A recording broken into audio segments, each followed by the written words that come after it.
Hello à tous, PMU.fr PMU présente un magnifique plateau ce jeudi à Auteuil sur l'hippodrome de la Butte-Mortemart, le prix Montgomery, voilà, qui est le pendant du président de la République en avril dernier. Voilà, il y a le président au mois d'avril et il y a le Montgomery au mois d'octobre. Ce sont des courses particulières, pourquoi? Parce que ce sont les deux handicaps les plus richement dotés de l'année à Auteuil. Alors le prix du président est encore plus doté que le prix Montgomery, qui donne 165 000 euros d'allocation globale, alors que le prix du président, je crois que c'est plus de 200 000, à vérifier, mais enfin voilà. Et c'est un parcours très exigeant sur le steeple, donc il y a 4700 mètres à parcourir, donc autant vous dire que la moindre erreur, surtout dans des terrains très lourds, se paye cash. Alors, bon, le terrain lourd, il sera toujours lourd, même s'il n'y a pas de pluie annoncée jusqu'à ce jeudi, mais le terrain ne sèche plus à cette période de l'année. Donc c'est une épreuve vraiment très mythique qui, par le passé, n'a jamais tout le temps servi de quintet, faute de participants, je le regrette beaucoup. Alors c'était par le passé une épreuve qui se disputait souvent le week-end, et là, a priori, qui a été reprogrammée en semaine, le jeudi. Bon, mais tant mieux, je suis content de voir le prix Montgomery qui sert de quintet. Pour autant, la difficulté qui est la nôtre, pronostiqueur, et la vôtre par ailleurs, j'ai également la casquette du parieur également, je vous rassure, elle est très compliquée puisque il y a 17 participants, on peine vraiment en éliminer un tellement c'est compliqué. Alors j'ai essayé de faire jouer mes contacts et justement, ben, j'ai eu plusieurs professionnels au téléphone.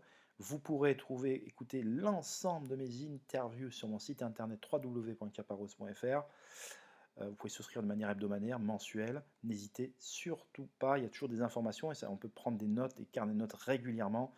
Et c'est le travail qu'il faut faire tous les jours pour passer à la caisse plus tard. Il faut travailler toujours pour le lendemain. On travaille pour l'avenir dans ce métier-là, constamment, constamment, constamment. C'est du visionnage à 90% du temps et seulement 10% de jeu.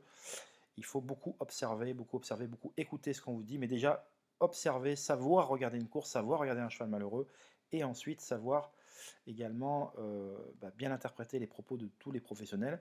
Il y a des professionnels qui vous lâchent certaines phrases à certains moments, qui ne font pas à d'autres moments, donc ça, il faut savoir interpréter aussi. C'est un travail de psychologue.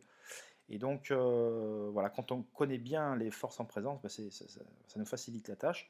Alors, pour autant, ce quintet est très compliqué. Quel sera le favori de ce quintet? Je pense qu'ils seront deux, ça sera Master Montais. Je vous fais cette vidéo à J-2, donc je ne suis pas censé savoir. Alors, j'ai fait le papier, bien évidemment, j'ai fait le quintet, même déjà. J'ai fait mon pronostic, il est très compliqué. Mais les deux favoris seront Master Montais, qui sera muni d'œillères pleines, ce numéro 11, pour la première fois de sa carrière, après avoir eu les Australiennes à plusieurs reprises. Donc voilà, par contre il faut savoir que ce n'est pas un cheval des plus courageux non plus, hein, qui a perdu un peu de combativité avec le temps. Donc c'est pour ça qu'on essaye de lui donner un peu de peps, comme ça, en essayant mettant des artifices qu'il n'avait pas auparavant. Et un Divis qui a pris 4,5 kg le numéro 1, donc ce sera parmi les deux favoris. Un Divis qui a pris 4,5 kg sur sa victoire dans le prix Violon 2, qui est qualifié comme étant la préparatoire à ce prix Montgomery. Donc c'est 4,5 kg, c'est beaucoup, hein. Plus le handicapeur pénalise lourdement, plus c'est bon signe. Bon là, valeur 66,5 en steeple, il faut quand même falloir porter ses 72 kg sur le dos. Il a un lourd fardeau, mais c'est un très bon cheval. Et s'il est capable tout simplement de gagner ce prix Montgomery, c'est qu'il sera donc capable de participer prochainement au prix de la Haie Josselin contre les meilleurs steeplechasers en activité. Bon, on n'en est pas encore là, mais le cheval en prend la direction. En tout cas, c'est un très bon cheval. Et ne pas oublier également Caligram, qui était le favori Caligram du Grand Steeplechase de Paris. Il est tombé malheureusement. Il y avait 3 contre 1 ce jour-là. Il était extrêmement joué. Il avait été deuxième du prix Luther 3. Vous voyez, le Luther 3, c'est la préparation pour le prix du président de la République, tandis que le Violon 2, c'est la préparatoire par excellence pour le prix du Montgomery. Alors, on parle de préparatoire, mais en définitive, les entraîneurs ne peuvent plus préparer comme avant parce qu'il y a tellement d'argent à sortir, on ne peut plus préparer comme ça, c'est une légende, hein.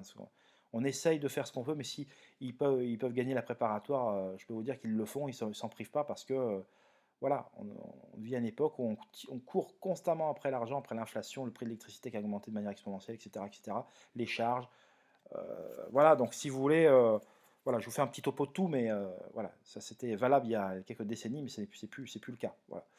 Donc voilà ce que je peux vous dire sur ce quintet.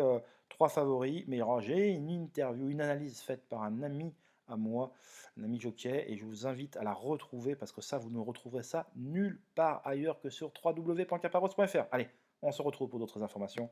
Excellente journée. Bye bye.